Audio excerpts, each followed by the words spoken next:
Cara agar kita terus termotivasi. Kita semua pada dasarnya memiliki motivasi yang tidak pernah padam, terutama untuk aktivitas-aktivitas tertentu, misalnya untuk makan, minum, mandi, bersosialisasi, dan lain-lain. Aktivitas-aktivitas ini cenderung akan kita lakukan setiap hari sepanjang hidup kita. Artinya, motivasi yang mendorong kita untuk melakukan aktivitas-aktivitas ini tidak akan pernah luntur. Motivasi semacam ini muncul karena adanya kebutuhan. Misalnya kamu terdampar di sebuah padang gurun dalam keadaan haus. Hal pertama yang akan jadi motivasi terbesarmu adalah mencari air, karena kamu tahu bahwa hanya air yang bisa membuatmu bertahan hidup saat itu. Ya, jadi kebutuhan mendorong munculnya motivasi. Lalu apa yang menyebabkan adanya kebutuhan? Kebutuhan datang dari pemahaman kita tentang hidup. Pemahaman ini termasuk untuk hal-hal yang ingin kita raih, misalnya kesehatan, atau mungkin kekayaan, dan juga hal-hal yang ingin kita hindari, misalnya kemiskinan atau penyakit. Pemahaman ini juga termasuk dalam cara atau tindakan apa yang bisa membawa kita pada titik yang ingin kita tuju. Jadi misalnya kita tahu untuk menghindari kemiskinan kita butuh banyak uang, maka kita akan punya motivasi yang besar untuk mencoba dan berusaha mengumpulkan sebanyak-banyaknya uang. Kita akan melakukan action atau aktivitas yang bisa mendatangkan uang. Jadi pemahaman kita tentang hidup mengantarkan kita pada kebutuhan, dan kebutuhan mendorong munculnya motivasi. Lalu bagaimana merubah pemahaman seseorang? Pemahaman seseorang akan berubah saat dia menemukan atau mendapat pengetahuan baru yang berguna, atau mendapat inspirasi. Ada dua cara orang belajar.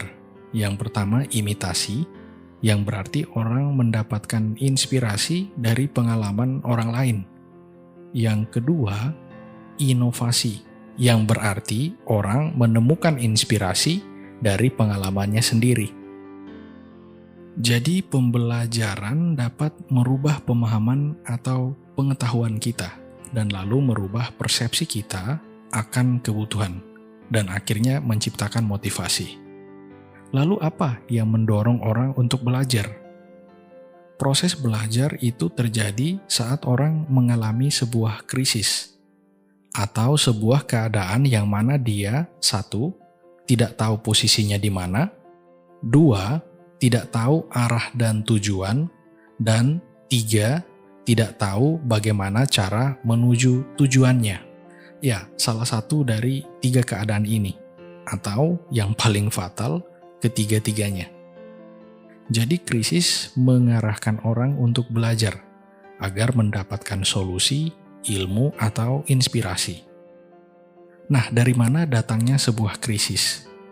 Krisis datang dari sebuah kesadaran, khususnya kesadaran bahwa kita tidak tahu, atau kita tidak paham akan sesuatu.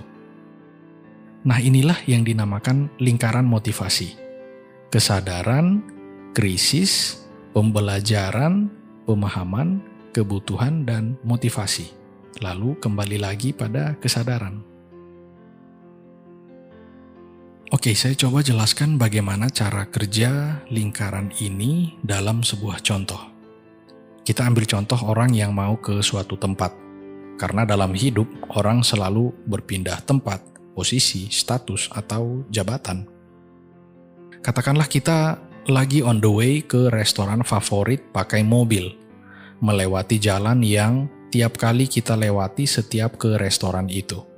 Ya, ini level awal, motivasi normal, dan motivasi awalnya adalah jalan dari rumah ke restoran. Lalu kita tiba di restoran tanpa ada kendala, lancar-lancar saja. Nah, bayangkan di skenario yang kedua, dari rumah mau ke restoran, Tapi saat tiba di tempat tujuan, ternyata restorannya pindah. Nah, saat itu kesadaran kita muncul. Kita tidak tahu restorannya pindah kemana, yang membuat kita tidak tahu harus kemana. Nah, ini kita memasuki level krisis yang mengantarkan kita pada proses pembelajaran. Katakanlah kita tanya-tanya ke orang-orang sekitar yang mungkin tahu di mana lokasi restoran ini pindah. Jadi kita bisa ada gambaran, kita ikuti arahan mereka, dan kita tiba di lokasi baru restoran favorit tersebut. Mengatasi krisis ini tentu membuat kita tahu sesuatu yang baru dengan mengikuti arahan dari orang lain atau imitasi, yang lalu merubah pemahaman kita dan mengantarkan kita pada perspektif yang baru tentang apa yang perlu kita lakukan agar bisa tiba di lokasi yang baru, restoran itu. Tentu ini akan merubah motivasi awal kita menuju tempat itu. Lalu hidup kembali jadi normal. Tapi katakanlah kita tidak tanya-tanya ke orang di sekitar restoran tadi, dan kita cari tahu sendiri. Muter-muter pakai mobil dan tanpa sengaja kita ketemu di mana restoran itu pindah. Nah, ini yang dinamakan inovasi. Jika kita membahas motivasi, orang pada umumnya akan menemui dua problem. Problem yang pertama adalah orang yang memiliki motivasi yang salah. Mereka punya motivasi yang besar, tetapi mereka tidak pernah mencapai apa yang mereka inginkan. Motivasi mereka berada di jalur yang salah. Dan ini karena mereka belum sadar bahwa pengetahuan mereka sebenarnya masih kurang. Mereka terlalu percaya diri dan bangga atas apa yang mereka ketahui. Akhirnya mereka tetap termotivasi, tapi mereka tidak pernah mencapai apa yang ingin mereka raih. Ini karena mereka merasa tidak perlu mengupdate pengetahuan mereka. Problem yang kedua adalah orang yang tidak punya motivasi.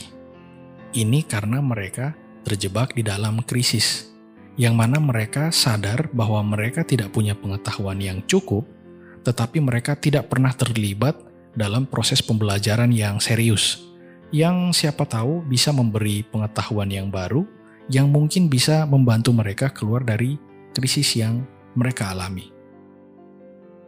Kesimpulannya adalah, agar bisa terus termotivasi, orang harus tahu di mana posisi mereka, kemana tujuan yang ingin mereka tuju, dan bagaimana cara mencapai tujuan tersebut. Sebuah krisis dalam motivasi terjadi saat kita sadar bahwa kita tidak cukup tahu bagaimana cara menuju arah yang ingin kita tuju. Krisis bisa diatasi dengan cara belajar hal yang baru yang berguna, yang dapat membantu menuju tujuan yang ingin kita raih. Pengetahuan yang baru didapat dengan dua cara, imitasi atau inovasi. Menemukan ilmu yang baru memperluas pemahaman kita tentang hidup, yang tentu mempengaruhi cara kita melihat kebutuhan menuju tujuan yang ingin kita capai. Persepsi yang benar mengarahkan orang pada motivasi yang benar.